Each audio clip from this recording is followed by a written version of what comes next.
waiting for people to join on. Gabo. What's up, my people? Kendra in the house. Naja. Tavon. The Tavon experience. Hey, Ariel. Jessica. My people, Tia. Let's go. Listen, you guys are so on time with these Instagram lives. I love it. Like 7 o'clock on the dot, you guys are here, and I appreciate you.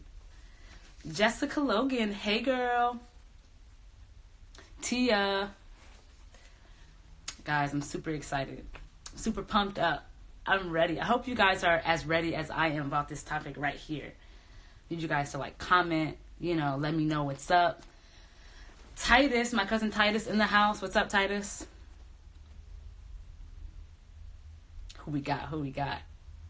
I just feel like this is going to be a really funny Instagram live as well. Like, I remember the last one with Essence Advanced. You guys were just so funny. Like, the comments were great and hilarious. So, I feel like we're talking about sex right now. So, I feel like there's going to be some funniness in this. I already know. I'm going to wait a few more moments. I'm going to wait till like 7:03 because you guys are on time. But I'm going to give people like a 3-minute window. We got some kids from church in the house. Isaiah, Quentin.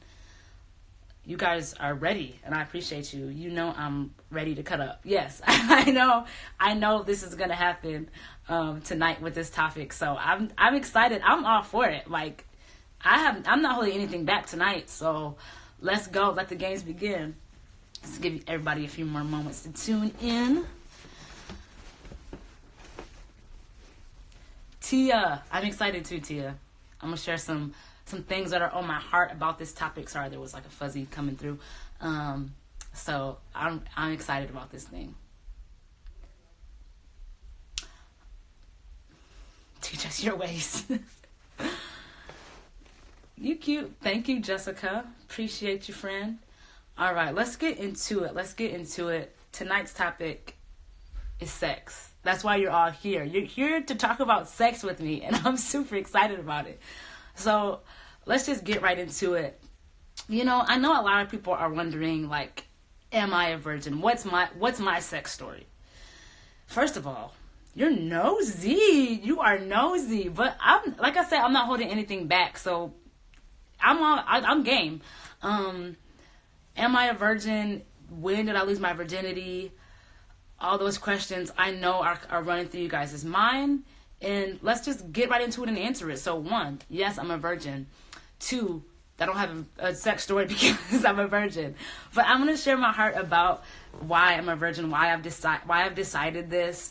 And I want to persuade you. I want to pursue, to push you to walk with God and to really get a understanding of sex and what it is and why we do it and why we shouldn't do it and things like that. So, obviously I'm a believer. That's a big part of this page. I'm a believer. I follow Christ and I follow the Bible. So flat out from that point, growing up, our parents taught us about, sex and being physical and things like that. And I just decided then, when they were teaching us about this, that's something that I just wanted to wait. I didn't want to give someone all of me until we were connected spiritually and we were connected with the promise that we promised each other and that we promised God to live this thing out. I see you guys on here. I'm not going to read the comments because I know you guys are going to make me laugh. So I'm going to try to just get through and then I'll shout you guys out as I see. But I decided to make that commitment at a young age, not because of like any other reason other than that I just valued like my body. That was really a big thing for me, is that I valued my body and I wanted to always remain in a place where on that wedding night, on that special night, that I would be able to say like, you know what, I waited for you. I knew that you were coming and I was so excited to be with you that I wanted to wait and share this moment with you. That was just me. So let's talk. Sex. God created sex. God created it full out. He created sex. He designed it. He made it so that it's pleasurable. Like, if you think about it, like our God, he could have made sex the most painful thing in the world. Honestly, he could have made it painful. He could have made it so that we don't want to have it. He could have made it so that, you know, there wasn't any climax or orgasm. Like I said, you guys, I'm going to be real tonight. There's not going to be anything like that involved in sex. But the reason why he added those kind of things was to make it pleasurable. He could have just made it so that it was something that was just ordinary or routine for the simple fact to repopulate the earth or to bring babies to the earth. If that was the sole purpose of sex for God, that's what he would have created it for. He wouldn't have made it so that it was enjoyable and that we liked doing it and it was pleasurable. He did that for us for a reason. Let's talk about what the Bible says about sex. So the Bible actually says that sex is good.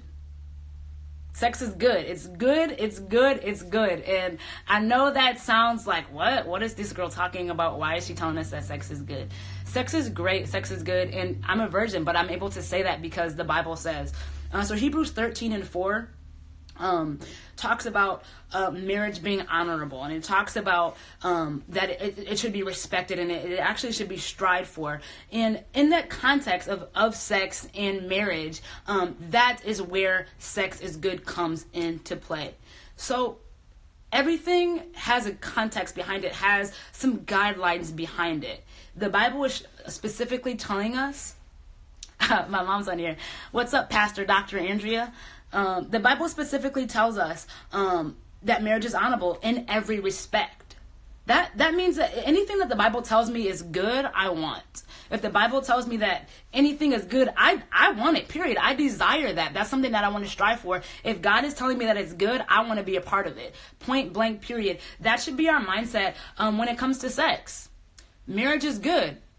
We should strive towards marriage. And as we strive towards marriage, that is the context of sex. So let's talk about it.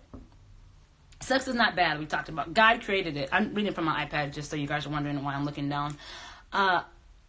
He designed us to be married. He created marriage for us. He didn't want us to be alone. He wanted us to be able to walk through this life with a partnership, with somebody that we could walk through. I'm excited to think about marriage. I don't know about you guys, but he created that for us. And in the context of marriage is where he created sex.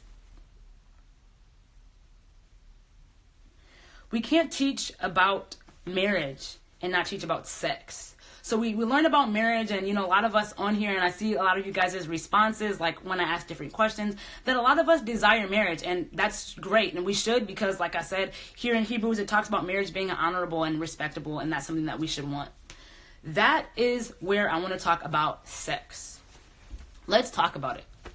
What is sex? Why do we want sex? What's up with sex? Why is there such a hype about sex? Why are you guys even on here listening to me talk about sex right now? Like I said, sex is good. Sex is pleasurable. There's parts of sex that our flesh, our bodies desire. Even our minds and our emotional state desire sex. They want it. They want it. We want it. This is something that our bodies desire. And when we get it, that's something that it can almost be addictive to where, wow, I want that climax. I want that orgasm. I want that feeling again. Almost like a drug. Like I want that same high. I want that same feeling again and again. I like the way that it feels and I want to keep doing it. That is sex. But what a lot of people don't know is the emotional and spiritual parts of sex. Let's talk about first the emotional parts of sex. So there is a specific chemical that is released when we have sex. There's a specific chemical, oxytocin is what this is called. And this is the same chemical that bonds a mother and their baby. So if you have any moms in the live right now, or we have any kids that are, you know, like their parents, you have the mother-son or mother-daughter relationship, this is the chemical that bonds mother and child. So if you've never seen how protective a mother can be over her newborn, you know, like I remember when Jessica had the twins, anytime, and even with Taj, anytime that somebody would come in the room, she woke up. You know, she just delivered a baby, but she would woke up. She's protective. She wants to be there. She wants to see, okay, what are you doing? Why are you doing this? What's that shot for? What's that for? This chemical is designed for us to become attached, and it's a chemical that essentially helps us with our relationship with that person. Otherwise, without that chemical, there wouldn't be that special bond between mother and child. So that wouldn't be any, you know, our parents wouldn't be so protective of us or so so passionate about raising us up to be good people. They wouldn't really care about our health. They wouldn't really care about where we're going and why we're doing this. It's not because they are just helicopter parents, but there's an actual chemical in their brain that's released when they gave birth to us that develops this attachment. This attachment is something that they can't shake, they can't control. And a lot of parents that don't have this chemical attached to their child are actually considered mentally ill. So in the case where a parent, you've heard those crazy stories where a parent will like throw their kid in the dumpster or leave them or, beat them. There's actually a mental state that that person is in that results in like mental institutions and prison and different consequences that come because there's something wrong with you, that you don't have this bond that is created when you deliver or when you raise a child. This is actually the same chemical in our brains that happens and that develops when we have sex. The same exact chemical. So we can't have the mindset of just having sex. This chemical, the same exact bond and relationship that our parents have with us is that same chemical and that same bond that we develop whenever we have sex. Is this a bad thing? Is this a bad thing? I don't think so. This is something that God created for our minds and our spirits and our bodies. He created this because he created sex in the context of marriage. So if I'm married to you and I've decided I want to be with you forever, you want to be with me forever, this is something that God is pushing us to have and to do. We want that bond. You want that bond. I want somebody to feel that bond for me when we get married. That you care about my health, that you care about my mental and emotional state, because we have this bond, this spiritual and emotional and even chemical bond. I want that relationship with you because we're tied. We're one now. If we're not tied and we're not one and you can get up and leave me tomorrow, the fact that I have that bond with you is terrifying. And not just terrifying, but it's devastating. And let me explain why. You can get up and leave me tomorrow and I have a bond with you that's a strong bond like mother and child. That means you're gone, but I'm still thinking about you. You're gone and I'm wondering, where are you? Just like a parent, I'm wondering, who are you with? Why are you there? How long have you been there? Are you healthy?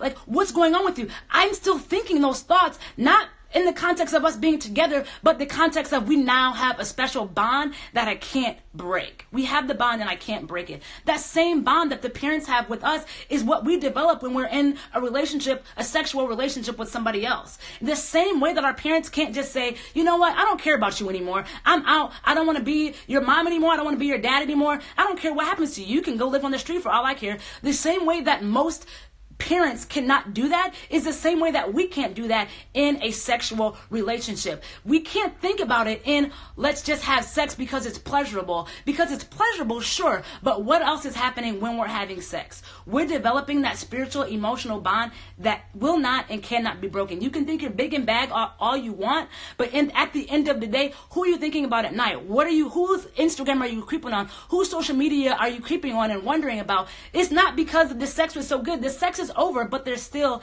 that emotional, spiritual, and chemical bond that was released. Let's talk about soul ties. You gotta share this everywhere, Gabby. This is so real. Hey, is that my friend from work, Sierra? Let's go. Tia, give us the real, Gabby. Wow, that's dangerous. It's very dangerous. It's very dangerous, Naja.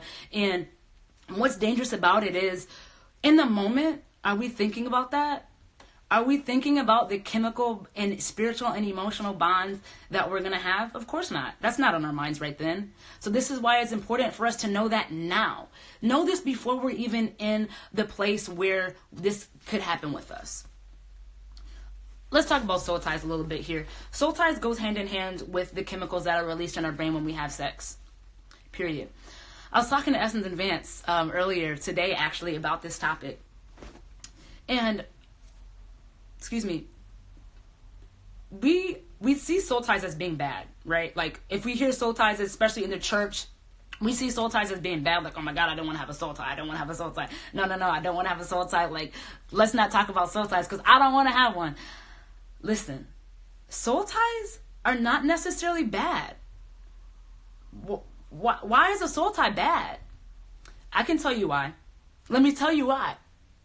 A soul tie is bad when you're tied to somebody that has not made a commitment and a promise to you and God to be with you forever. That's when a soul tie is bad. If I'm in a relationship, in a dating relationship with someone, and we're not married, we're not engaged or anything like that, and I have a soul tie, then you're absolutely right. That's bad. Because again, those chemicals, that spiritual connection that we have, you can get up and leave me tomorrow. And we have this bond. We have this bond, and you can have a soul tie with multiple people at a time. This is something that happens when we're having sex before we're married. But when we're married, of course I want to be one with you. That's what we decided to do. When we say yes, I do, when we're agreeing to marry this person forever, when they ask us to marry them, or we say yes, or whatever the case may be at the ceremony, yeah, I'm agreeing to be soul tied with you. I want my soul to be tied with you because I want to be with you. I want that connection with you forever. I want us to be one. I want us to walk through this life together. So in that case, yes, I want our souls to be tied. But when we talk about soul ties and we get scared and we feel like we're in fear, it's not because of the marriage soul tie. It's because of the soul ties that we develop outside of marriage. Outside of that covenant, outside of the place where we say, yes, I promise to be with you. Yes, I've committed to be with you and only you. And now our souls are one. In that case, we're good. We're married. Great. I want to be tied with you. We get scared when we are worried about having that soul tie outside of marriage. Sex. Let's talk about sex.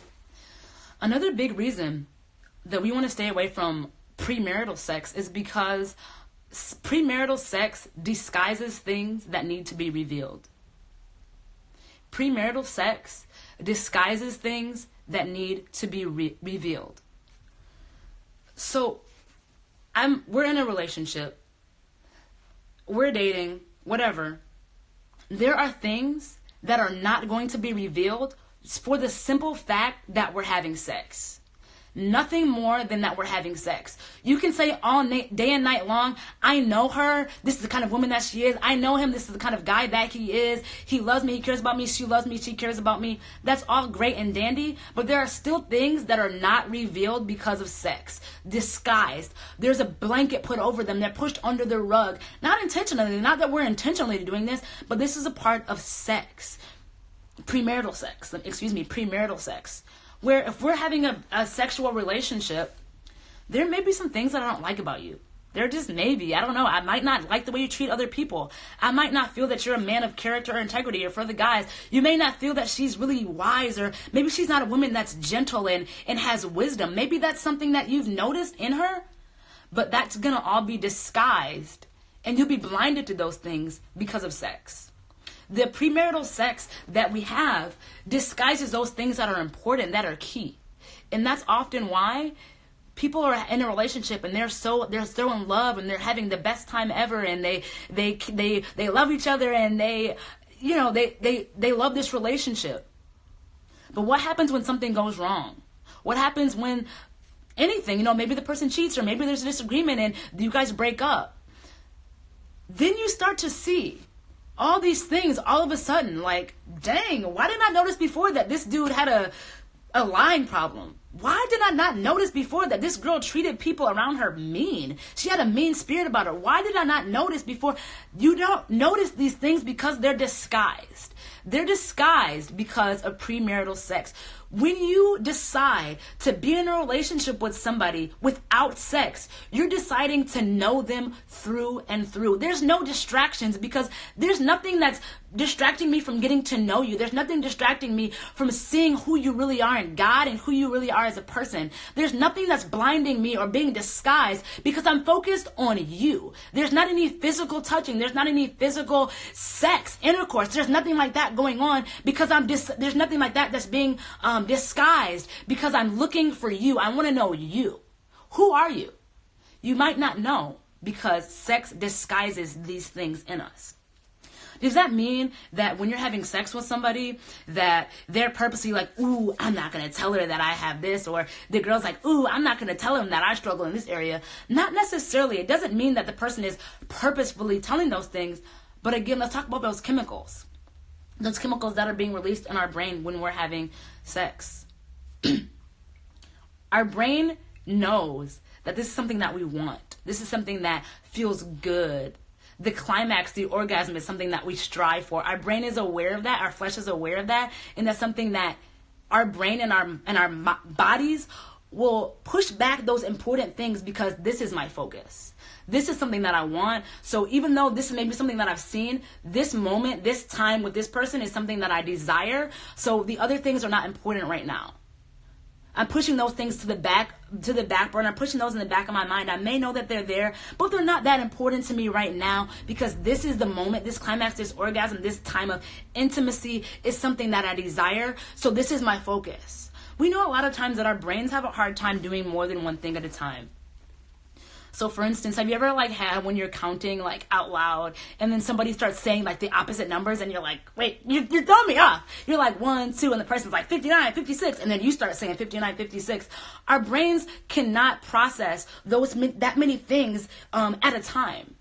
So we can say all day and night long, yes, I love you. Yes, this is something that I desire. But in the moment, there are things that are being disguised and pushed off, not because we're purposely doing it, but our brain and our mind and our bodies and our flesh is desiring this moment so much that we put this as important and everything else is secondary, is last. We're not thinking about that in this moment because we're thinking about this moment that we're having with the person. Let's talk about the reasons that the world says we should have sex before we're married. So I'm just going to read off 4 things. The 4 major things. Now, there's obviously going to be other reasons why people have sex, but these are going to be the key things. And I guarantee that if you are a person that has had premarital sex, and again, this is why we're having these conversations, so that we can learn, so that we can talk, so that we can develop and we can grow. You may not identify with these exact 4 things, but whatever you do identify, they're going to be rooted in these 4 things one way or another. I guarantee it. So we have number 1, we have pressure. We have pressure from the person. We have pressure from ourselves. We feel like that's what's next. We think that that's the next step. So sometimes we feel like there's an order where, we date and we like each other a lot and then we fall in love and we go on so many dates and this is the person that I could see myself with.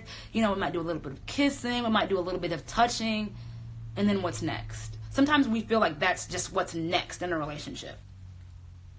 And we also feel pressure from the other person. Like maybe they, have you feeling some type of way, feeling a little hot, feeling like you're like, okay, we're making out a little bit, we're kissing a little bit, and now I'm kind of wanting to go next. I feel like this is something that I want to pursue next. Number 2, we find out, the world thinks that we should have sex because this is how we find out what we like in bed. We have sex because we want to find out, what do I like? What don't I like?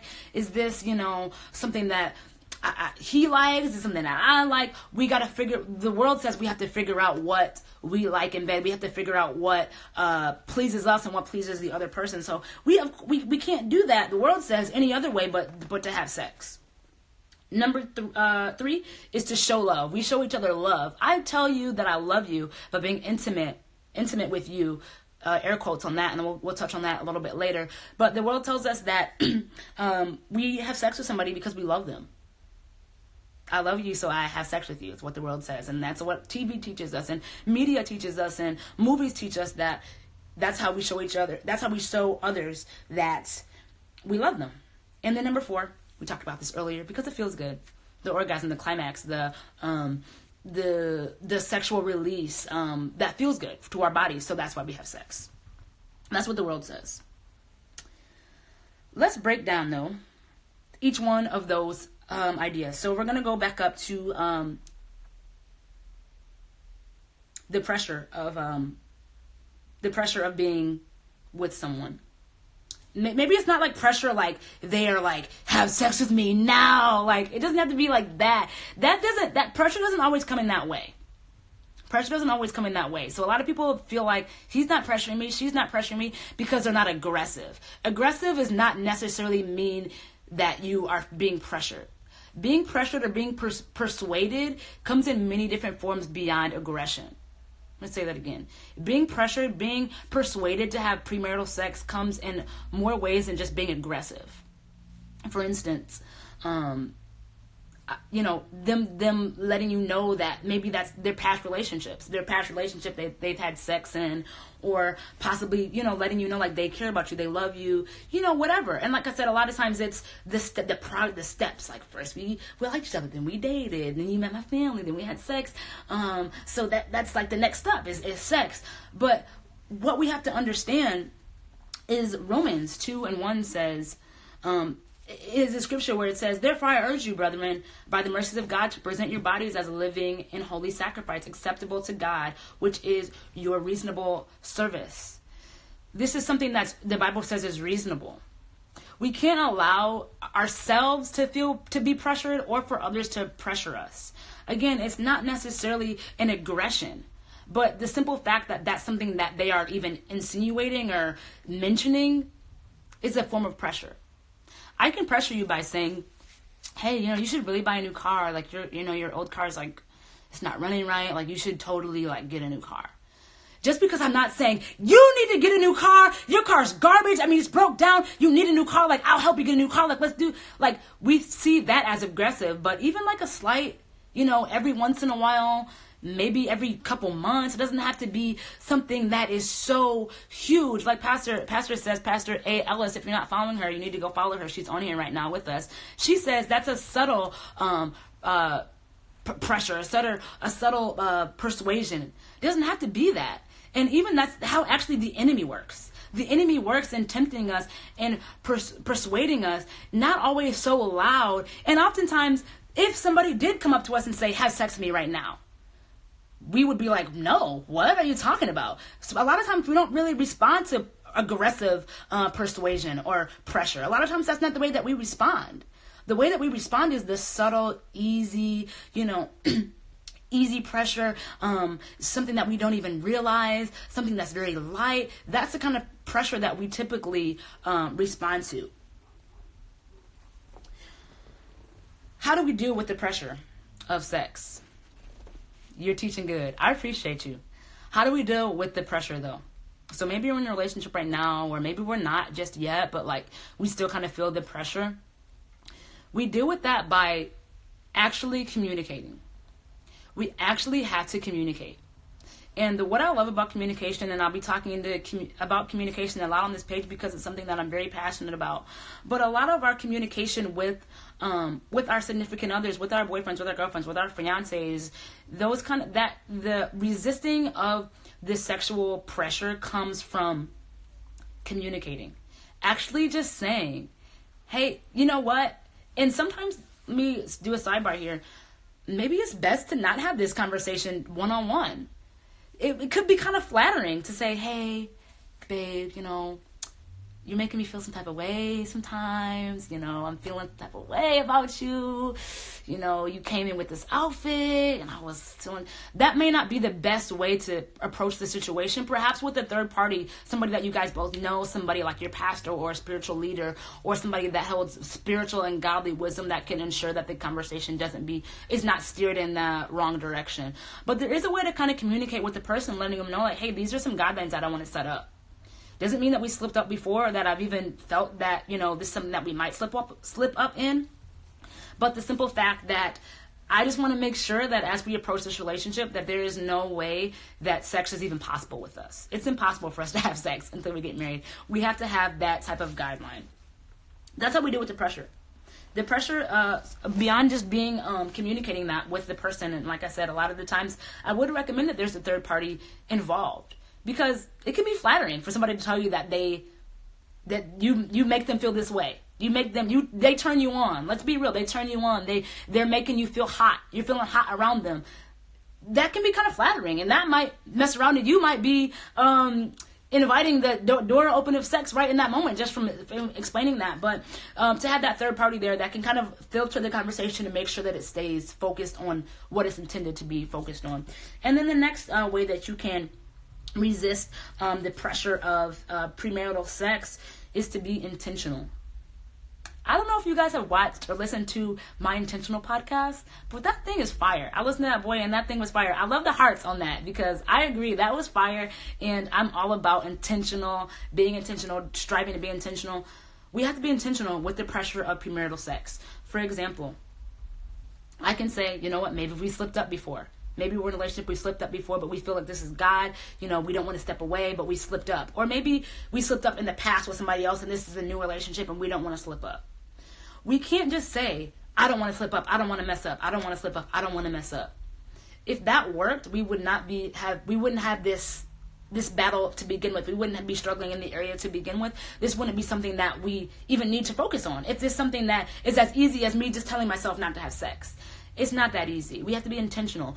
And the way that you can be intentional with premarital sex is to set up boundaries and guidelines, a plan of action. So we can say all day and night long, I'm not going to have sex with you. And we can sit down and say, let's not have sex. Okay, let's not have sex. Yes, the Bible talks about, sex being in the context of marriage. And yeah, let's not have sex. Okay, that's not enough. We actually have to set up a plan. What are we going to do to make having sex impossible for us until we're married? Okay. I know one of my friends, we were talking about this the other day, and she was telling me, she was like, you know what? I know that when I get engaged and when I get in a relationship, for me, this is what she was saying, for her, she's not going to be in a place where she's going to be making out with the boyfriend or significant other, whatever. She's decided already that because she knows, and you got to be real with yourself, this is something that turns me on. Period. This is something that gets me hot. So I'm not going to do this. In the past, this is what's led to sex. In the past, this is what's got my wheels turning about sex. This is what's made my body feel some type of way. So now moving forward, I'm deciding that I'm not going to be making out with him. She told me that and I was like, well, amen, girl. Amen. She decided in that moment that, you know what, we might do a little peck here and there, but I know that if I'm making out, that is going to lead to sex. I know that it might not be we make out Tuesday and Wednesday we have sex, but it might be we make out Tuesday. A month later we're making out all this time, and now what's next? I can't think of anything what's next other than having sex with this guy. What can we do? We got to be honest with ourselves. What plan can we decide to put into place so that we're not having premarital sex? Maybe it's not kissing at all. Maybe I know some people decided that they don't hug like frontwards, like they've decided, and this may be extra to you, but this is somebody that's after God's heart.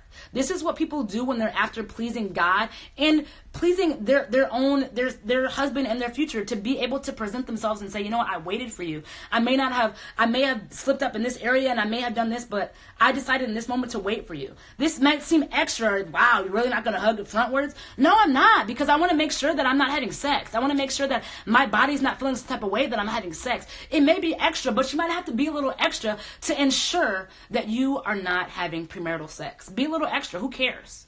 At the end of the day, you're pleasing God, you're honoring God, and you're honoring your future spouse. And maybe extra, but you can be extra. Do what you have to do to ensure, put those things in place so that that you're not falling in these areas. Another big thing that people say is like, the guideline that I'm going to have is, I'm not going to be with him alone. After 7 o'clock, I'm not going to be with him alone. Does that mean, oh my gosh, we're always going to have a third person with us on dates? No, but it may mean, hey, if you want to come over, just make sure your parents are home. If you want to come over, make sure that, we got some friends over in another room. Doesn't mean that you can't ever have any time with the person alone, but at the end of the day, it might be a setup, sis. Bruh, it might be a setup. We can never have anybody around ever. We always have to be one-on-one. Why? Why do we always have to be just us by ourselves alone all the time in a dark room? Why? It's a setup, sis. It's a setup, bruh. And we've got to open up our eyes to see those things. Put a plan in action. I'm going to go over that again. Ways that you can resist sexual sin. You can make a decision. You have to make a decision that you don't want to. So you can't just decide in the moment, like we're already in bed, like under the covers. Shoot, I've decided that I don't want to do this. Which you definitely can. Get up and run. Shoot, call me. I got you. I'll be your rescue. But a lot of times we don't want to wait until the moment to decide that this is what we want to do. Because now it's kind of hard. You mean to tell me in the moment he's kissing on you, you're kissing on him, and in this moment you're so strong, your faith on the inside of you has risen up so much that you're able to say, stop it. I don't want to have sex with you. Probably not. And this is somebody that you care about, this is somebody that you love? Probably not. Let's be honest. Probably not. We would like to think that we're that strong, but no, probably not. We have to set up these guidelines before that moment when we're already in bed with the guy, before we're already hugged up with this girl on the couch. We have to decide, you know what? I'm gonna be intentional and set this thing up. And let me tell you, men of God, if we're dating and you come to me and you say, hey, babe, I love you. I see this thing working out. I just want to let you know that in order for me to, make sure that we stay on the right track, I would love that, make sure that if you can, every time that I come over, that Gabe's there. When I tell you, if he came to me with a plan of action to ensure not only my sexual purity, but his sexual purity, if my man of God came up to me like that, sir, do you have a ring with you now? Because yes, I do. Yes, I do.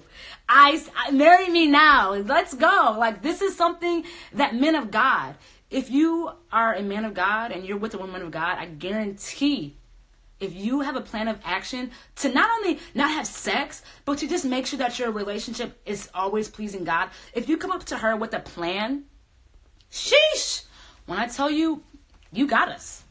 That's it, bruh. Like, we're married now, so like, when's the date? Because I do. And women of God, the same way. You can tell that you're dealing with a real man of God when you present him with these intentional plan of action steps. Hey, Joe, I love you, and I can see us, being together and blah, blah, blah, blah, blah. And I just want to let you know, like, I really want to make sure we're pleasing God. So I want to know what you think about this, or I want to know what you, I just want to let you know that, hey, when we go out, I would like to get you home past, before 10 o'clock. I don't want you to have you out too late, because I want to just make sure our relationship is always above reproach. When I tell you, if you're a real man of God, that should be something that puts a smile on your face. That's something that you brag to your friends about, your godly friends. That's something that you brag. Hey, he didn't want me to be out past 10 o'clock because he wanted to make sure our relationship stays above reproach. This is something that it seems corny to the wrong person. Did I just preach a word? I think I did. These things seem extra to the wrong person, but to the right person, this is all that they want to hear. This is something that confirms not only the God in you, but the relationship. This is confirming that. So if they feel like you're doing too much, like, really, is that deep? Yeah, it is. And actually, can we break up too? Because you're not valuing what I am finding important in my life. This is something that I find important. This is something that I'm aiming for. I'm aiming to please God, and it's extra to you. Cool, I'm out. Same with the guys. This is something that I want. I want to be able to lead you. I want to be able to lead you. I'm talking with the guys. So the guys, you're telling the girl, hey, I want to lead you. I want to push you to, pursue God and to always please God. I want that for you. If you're telling a woman of God this and she's turned off and she's not excited that you're ready to lead her in a relationship with God even further than what she's been before, she's not probably a woman of God. Not a woman of God that's ready for you anyways. And that's when you throw up the peace sign and say, you know what? Let's be great friends. You'll be a great friend. I know you would be. We got to communicate with the person and let them know those things. We have to be intentional. Let's move on to the number 2 here. The number 2, we said, the world tells us that we should have sex because of premarital sex, because this is a way that we find out what we like and what we don't like. The world tells us that you don't know what you like sexually until you have sex. And you have to know what you like, because you don't want to be in a relationship with somebody. You don't want to end up marrying somebody and then on your wedding night, you guys are not sexually compatible. So in order to prevent that, the world tells us to have sex. Let me break this down. If you are a man and she is a woman, you're sexually compatible. If you are a man and she's a woman, you're sexually compatible. Already there, God has created us to be compatible. That's it. That's it. There doesn't have to be any bells and whistles to it. We're the opposite sex, we're the opposite gender, cool, we're sexually compatible. So a lot of times we use that as an excuse, like, I don't want to be on my honeymoon and, oh, dude's not, what I want him to be. Oh, girl's not performing the way I want her to be. Okay, let me tell you this. If you've decided before God and man that this is somebody that you want to spend the rest of your life with, that you can live without them, but you don't want to. That this is somebody that you want to walk through life with forever. You mean to tell me that after you've made that serious decision, that you're not able to communicate with them the things that you do and don't like in the bedroom? If I've decided I love you, I can't possibly imagine life without you. I need you. I want you. I can't imagine being with anybody besides you. We've decided to be together. God has blessed us. Our relationship is blessed. We're married. Oh, but after all that, I actually can't tell you that I don't like what you just did in the bedroom. So because I don't want to be in that position, I've got to have sex with you before I marry you. It really doesn't make any sense. If we love each other and this is something that God has ordained and that God has blessed, we can talk about sex. Why can't we talk about sex in the bedroom? If we can't talk about sex in the bedroom, what can we talk about?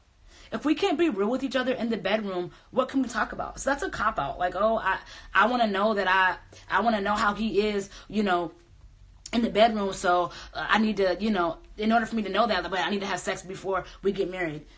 Let's talk about this. If we're married and we've decided in this moment that, we're going to get married, we love each other, whatever, we get married, there shouldn't be anything after you've decided that would end the relationship or ruin the relationship after you've decided as far as sexuality, like being sexual in the bedroom. We've already decided that we're going to be together in spite of. You've decided to be with me about knowing things about me that you don't like before. I'm preaching more than you guys are giving me hearts and more than you guys are saying amen. When we decide to be with somebody, you can't tell me that there is not something that you don't like about them. You can't. When we decide to be with somebody, we say, you know what? I love you. I say yes to marrying you, but there are some things about you that I don't like. But that's the beauty of being married. That's the beauty of being in a godly relationship. There are things that I don't like about you. There are things that you don't like about me. But I love you enough to work past those things. I love you enough to say, yeah, those things kind of suck about you, but these are all the amazing things about you that I've decided to be in a relationship with you because sex works the same way. Cool. There are great things about you. Oh, you might be like really bad in the bedroom. Okay, whatever. These things about you that I love so much, I'm deciding to say, wow, I love these aspects about you. I love your character. I love the way you pursue God. I love the way you worship. I love the way that you take care of me and that you push me to be a better person. Oh, we come in the bedroom and it's not everything in the world that I imagined. Cool, let's work on it. The same way that if somebody came in your relationship with and you didn't like something about them, you're not going to just dismiss them and dismiss all the things that you love about them and the things that you're passionate about with them because of one thing that you don't like about them. You decide in that moment, wow, I don't like this, but we're going to work on it because I love all of this about you. That's the same way that we have to behave with sex. I don't like this. I don't like the way you do this, but I love all these things about you. So let's work on it. Let's communicate. Pastor Andrea says, practice. Who doesn't want to practice sex when you're married? Like, if anything, that's cool. Like, we don't have like the best sexual chemistry right now. That means we just get to practice all we want until it's better. Great. We just get to have a whole bunch of sex until we figure it out. Who says no to that? Not anybody that's actually attracted to the person, not anybody that actually loves that person, not anybody that is actively pursuing a better relationship with them. This is what you're telling the person when you say, when you tell them, hey, yeah, we're not sexually compatible, so I'm out. You're telling them that they're not capable of making any change. You're telling them that they're not capable of changing and progressing and bettering themselves. You're telling them that they're not able to please you, that they're not able to work towards pleasing you. They're not able to make you happy in the bedroom. You're not capable of change, period. If we are not sexually compatible the first time that we have sex, you're not able to make any change in this relationship. No. That means that as long as we've been together, you've made no change and no progress. If the person is not capable of making any change or any progress at all in their life, period, run. That's a sign there. If you have seen them grow and progress as a person at all in your relationship, then that means that they're capable of growing and progressing in the bedroom just the same. Maybe this person wasn't confident when you met them. They maybe had low self-esteem. But as your relationship moved forward and as you guys grew, they begin to build in confidence, and now they are a person of high confidence, and they even help other people with their confidence. They've grown and they've progressed in these areas. But you're telling them you're able to grow and progress in these areas, but not sex. Unlikely. And this is an excuse that we use to have premarital sex. And I'm not buying it, and you shouldn't buy it either.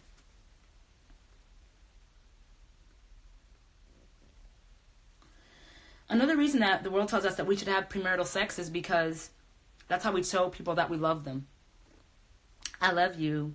So there's nothing else for us to do other than have sex because we love each other. Wrong again. The world lies to us about this, you guys, and we need to wake up and understand that this is not the truth. I love a lot of people. Doesn't mean I'm about to have sex with them. I love everybody. I love you all that are on this live, but I'm not having sex with any of you guys. That doesn't automatically mean love does not equal sex. Love does not equal sex. If that's the case, you need to be having sex with every person that you see, and I'm not telling you to go do that. I'm just saying. Let's talk about the love languages. This is something that I really love. I don't know if you guys have ever taken and have to have multiple partners. Exactly. You need to be having 20 different partners because that's how you show your love. But if you guys have never taken the love language quiz or test, I definitely encourage you guys to do that like as soon as this Instagram live is over, because this is a really big portion of the live. I'm actually almost done here. Is of your love languages. So if you don't know your love languages by now, you should definitely take the test. And I recommend that you actually take it like more than once. So sometimes people say like, oh yeah, I took the love language test and I know my the way that I receive love is like receiving gifts and acts of service. Well, you took the love language test 3 years ago. Maybe you've changed, so you should take it again. So I definitely think you guys should take it after this live. You can just Google like love language quiz and it'll come up for you. So the love language quiz, it's defined of like 5 different ways that somebody can receive or show love. And it is physical touch is one, words of affirmation, acts of service, receiving gifts, quality time are all ways that you can show somebody that you love them. What? You mean you can show somebody that you love them in more than a physical way? Premarital sex is lazy. Premarital sex is lazy love, or I could actually say lust, because I don't think that just because you have sex with somebody doesn't mean that you love them, and just because you love somebody doesn't mean that you have to have sex with them. There's many ways that you can show somebody that you love them. For instance, the love languages. We talk about love languages, and so for instance, like one of my love languages is acts of service. So for me, somebody can really show me that they love me by helping me in some way. I got some really cool things coming up on my Gabbing With Gabbi page actually shortly here, and a really big way that a lot of people have shown me that they love me is helping me with this and letting me bounce ideas off of them, and letting me share things and like telling me, being honest, like, no, that sucks, you shouldn't do that, or yes, do that. Like, that's a way that you can show me that you love me. Some of you guys, my quality time may be a way that somebody can show you that they love you. Take the love language quiz, you'll be able to know more what I'm talking about. There's a lot of different ways that somebody can show you that they love you other than sex. Premarital sex is lazy. I'm showing you that I love you by doing one thing. Just doing one thing with you that we shouldn't even be doing. At least show me that you love me in a way that we should do based on the word of God, at least. But you've decided to show me the one way that we shouldn't do that, the one thing that we shouldn't do. That's the one way that you've decided to show me that you love me. I don't like that, and I'm not buying it. Let's talk about Adam and Eve really quick here. Adam and Eve. God gave them all this beautiful land of Eden. You know, they had everything at the palm of their hand. They could do everything. They could go anywhere. They could see and taste anything at all. They named the animals, and they just had all the freedom in the world. But what they decided to do was do the one thing that they shouldn't do. God gave them freedom to do anything. Just don't eat from this tree. And that's the one tree that they decided to eat from. This is the same thing with premarital sex. A lot of times we say, you know, I want to show you that I love you. Well, cool, show me. Show me that you love me. Tell me that you love me in more ways than this. We like to beat up Adam and Eve a lot. Adam is so stupid. Like, why did Eve get tricked by the serpent? Like, seriously, Eve, you're dumb. Like, you had all access to all this stuff, and you really decided to eat from the tree, Eve? Really? Like, what an idiot. And we beat them up about it, and we make them just be these horrible people that just made this horrible mistake. But oftentimes, we're making the same mistake in our sexual lives. God is not telling us to never be in a relationship. God is not telling us to never show anybody that we love them. He's just saying, save this for marriage. The same way that he's told Adam and Eve, this is the one boundary that I'm going to give you. Everything else is free reign. Remain sexually pure. And I'm not just talking about sex. I'm talking about like touching and licking and sucking and whatever else. I told you guys I'm going to be real tonight. He told us, just save this for the bedroom of marriage. Other than that, show each other that you love each other any other way. For me personally, I'm offended if I tell you that I love you and you tell me that you love me, and the only way that you can show me is the one way that I don't want, the one thing that I put a boundary up of. This is the one thing that God is telling us, just like Adam and Eve. He's telling us this is the one thing. Remain sexually pure until you're married. And this is the one thing that we've decided, this is the only way I know how to show her how I love her. This is the only way that I can show him how I love him. It's not. It's lazy. It's lazy intimacy. It's not even really intimacy, because that's not intimate. It's not intimate. It's laziness. Put an effort into showing me some other way. Take me to museums. Show me a new hobby. Teach me something new. Let's go dancing. Let's learn how to paint. Let's learn how to shoot. Let's go to the gun range. Let's learn something new. Let's do something. Let's travel the world. Let's show each other that we love each other with acts of service, words of affirmation, physical touch, and in a non-sexual way, maybe holding hands. Let's show each other in all of these ways. But just like Adam and Eve, let's set this boundary up, and let's not cross this until we get married. We talk about Adam and Eve all day and night long. We beat them up. We talk about them head to toe, but we do this every day because we're having premarital sex. We got to challenge each other and challenge the people we're in the relationship with that, hey, this is the one boundary that we have. Let's not be like Adam and Eve and go to the one thing that we shouldn't do. Let's get creative. Let's get creative. Let's get interesting. Let's have fun and show each other that we love each other in this way. I'm on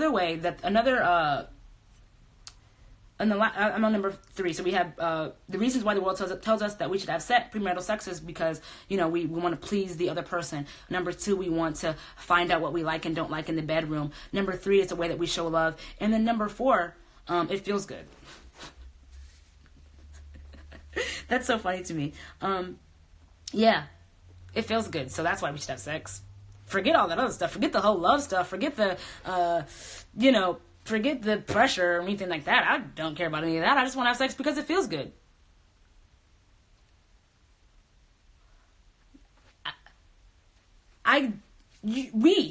We shouldn't want someone that is okay with dishonoring God and disrespecting you simply because it feels good.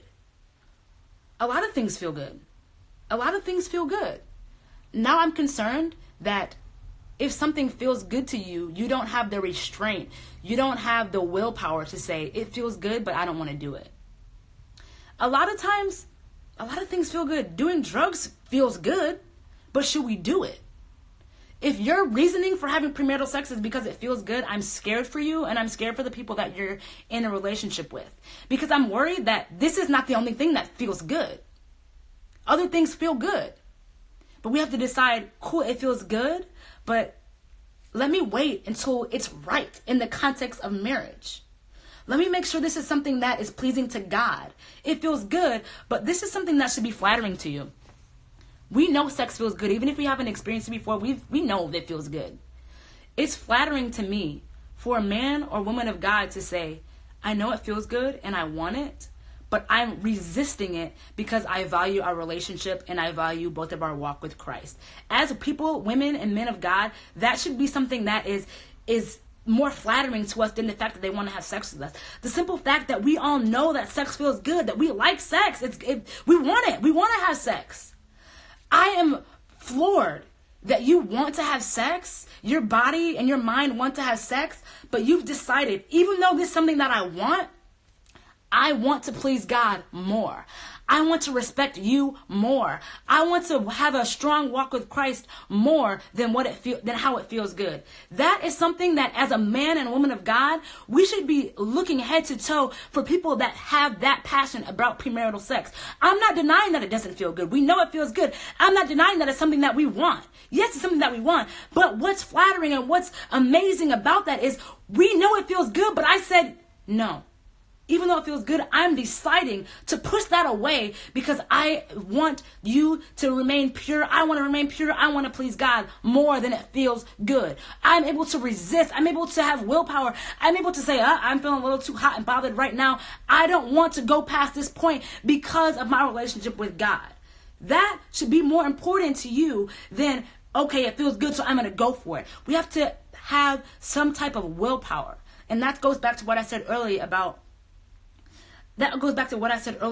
desiring to have somebody that's aiming to please God. Because at the end of the day, their mindset will be, yeah, it feels good. I'm not denying that. But I'm aiming to please God more than it feels good.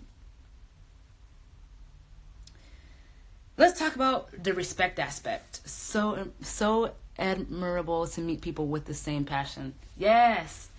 Thank you, Nyasha. So important. Thank you, Essence.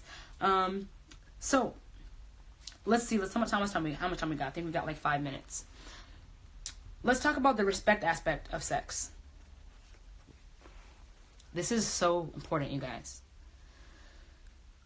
We think, and I know anybody on here right now, if you were in a relationship with somebody and they came to you and slapped you in your face and spit on you, you would think that was the most disrespectful thing. You'd be ready to fight.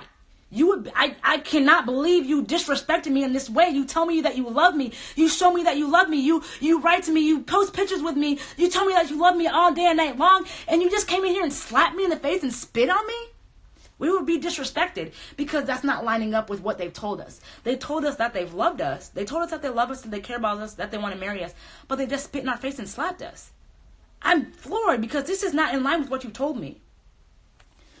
Let me tell you, premarital sex is disrespectful to who you are in Christ and who you are as a person. The same way that we would be floored and outraged for somebody to spit in our face and slap us is the same way that we should feel when somebody is pressuring us and wanting premarital sex from us. You've disrespected my walk with Christ because you know that I'm passionate about living for God and pursuing the things that He calls right. You've disrespected me because you know that this is something that I want. You know that I want to remain pure, but you pressured me otherwise. You've just slapped me in the face. You're disrespecting me because I talked to you about this. I've told you that I don't want to do this, but you are pressuring me to do it anyways. You're pushing me to do it anyways. All of those are forms of slapping you in the face. They're pretty much saying, hey, I know you said you don't want to do this, but I do, so let's do it. The same way that we would be outraged if the person, the guy or the girl that we're dating or we're in a relationship with spit in our face should be the same way that we should be outraged. They just challenged your walk with Christ. Instead of leading you towards a life of following Christ and a life of purity, they've leaded you in the one thing that we talked about earlier. The one boundary, that tree, the tree in Eden, they've taken you to that and they're forcing you to eat some fruit, telling you to eat this fruit. You should be just as disgusted and outraged that you would think for a moment that after what I've told you about my walk with Christ, that after what I've told you how I want to remain sexually pure and how I want you to show me that you love me in other ways than being sexually pure, the fact that you showed me right here in this moment that you don't care about that because you want to have sex, you've just spit in my face and you should feel disrespected. Premarital sex is lazy. If you haven't already noticed, I'm a little passionate about premarital sex. We've talked a lot about what premarital sex does. We talked a lot about what the world tells us to do. And we've talked about what the Bible tells us to do. In this moment, we have to make a decision. Are we aiming to please God? Do we believe what the Bible says? Do we think that this is something that is true? Is the person that God has for us worth the wait? We have to reevaluate these relationships. We can't be stuck in these relationships and then in the moment decide, oh gosh, I want to remain sexually pure. We just got to decide now. This is something that God tells us to do. In the context of marriage, sex is good. In the context of not marriage, sex is not good, and we should run from it. It's something that we shouldn't pursue. I don't want to tell you guys sex is bad, sex is bad, sex is bad. That's why you've heard me say a million times in this live that sex is good. God created it to be good. He created it to be pleasurable. He created it for climax and orgasm. He created all these features in our bodies to do this and to do that because he wanted us to enjoy it in the context of marriage. Outside of the context of marriage, it's doing more damage than we can ever imagine. That's all that I have for you guys today. I hope you guys learned something new. I hope you guys take away from this Instagram live with a new passion to remain sexually pure, not just because we think that sex is bad, but because it's what the Bible tells us to, and because we want to aim to please God. Hope you guys enjoyed this. Definitely passionate about this topic. If you guys have any questions or want me to go over anything again, do that. Reach out to me. Love you guys. Thank you so much for tuning into this. I'm going to say